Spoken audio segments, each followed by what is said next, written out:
Hello and welcome to my presentation. My name is Ava Melzak, and today I'm going to try to answer the question, why are eggs so expensive? Taking a deeper look at the various methods of egg production in America.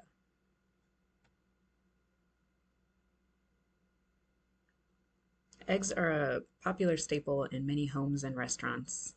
They taste good, they're very versatile. There's so many different ways you can make eggs. You can use them in cooking and in baking. You can do pretty much anything with them.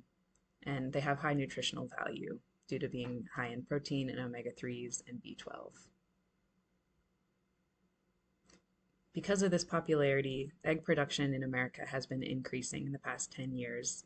Between 2015 and 2024, production has gone up with a few peaks and dips, but overall it has been increasing.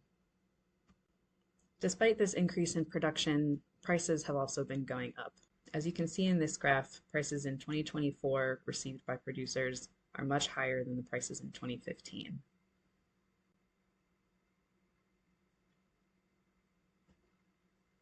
So why are prices so high? One reason is inflation. The price of everything has been going up recently. But one reason more specific to eggs and other poultry products is the avian flu. Recently, there have been a lot of cases of avian flu seen in America, which makes it hard for egg producers to buy new chickens to replace their older stock. Because when one chick or one hen in a flock comes down with a case of avian flu, the whole flock needs to be culled to prevent the spread of the disease.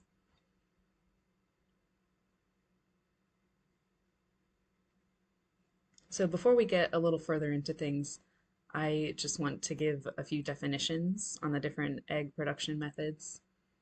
So conventional means that the chickens are kept in these tiny cages. They're not allowed to get any exercise or go outside, and they are fed feed produced with the use of chemical fertilizers and pesticides. Cage-free eggs, as the name suggests, means that the chickens are not kept in cages, but they are still raised indoors in a barn or a poultry house, and they're not allowed to go outside. Free range means the chickens do have access to the outdoors.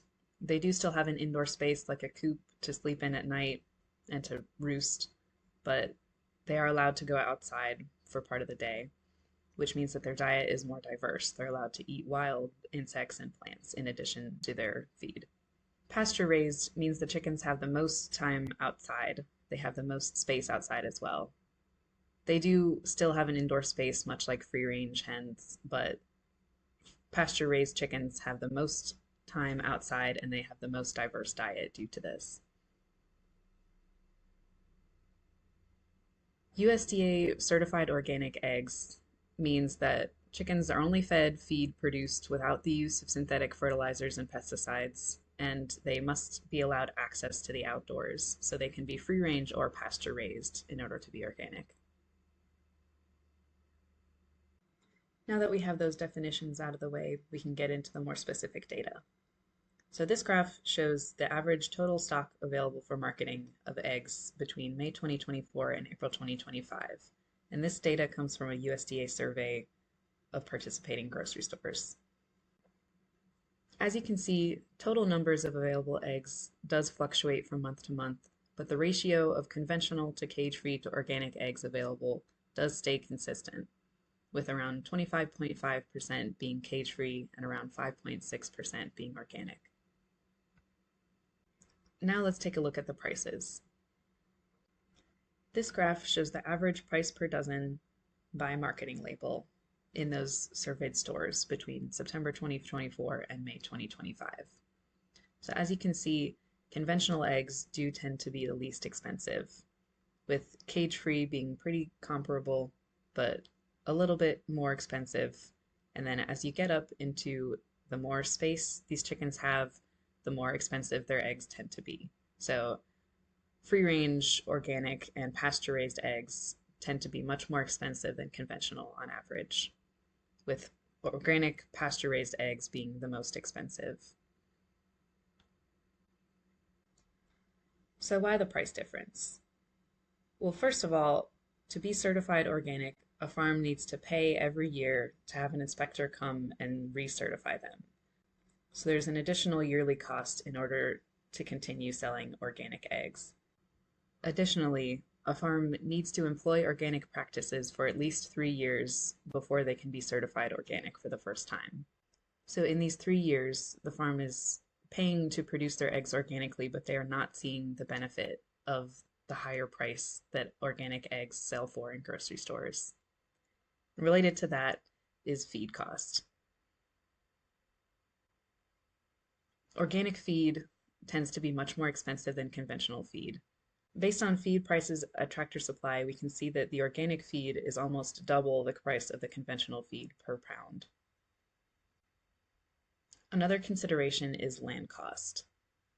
These conventional farms that keep their chickens in cages pay a lot less per chicken than free-range or pasture-raised farms when it comes to land. If you think about it, these farms that are keeping more chickens in smaller spaces can produce more eggs per square foot than the farms that allow their chickens to free roam outside. Another factor affecting price is marketing and consumer perception. One thing that I noticed during my research is that brown eggs tend to be more expensive than white eggs.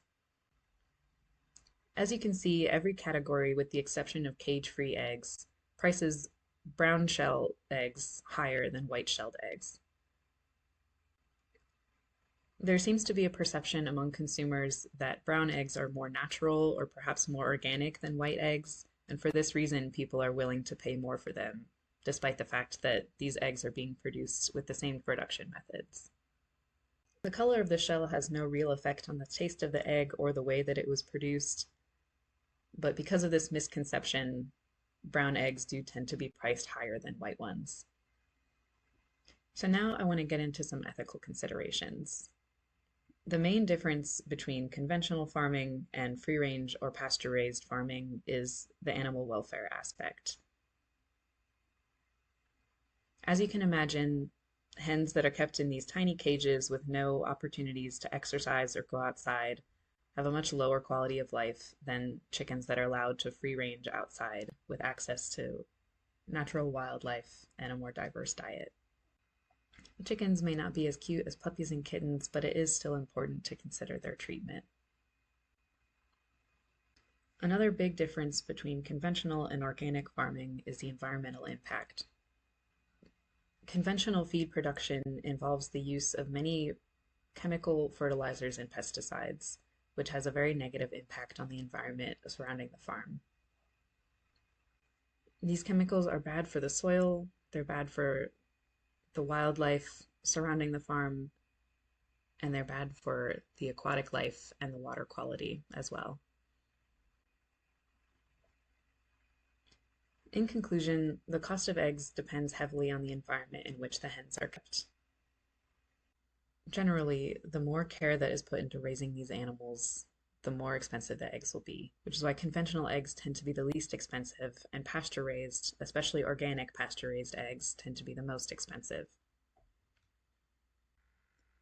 Because of this, it's important to consider how your eggs were produced. Not everybody needs to buy organic eggs, and I know not everyone can afford them, but there are other options that are still better than conventional. Another thing to keep in mind is that this project only covers egg data from grocery stores because that's the data that's available.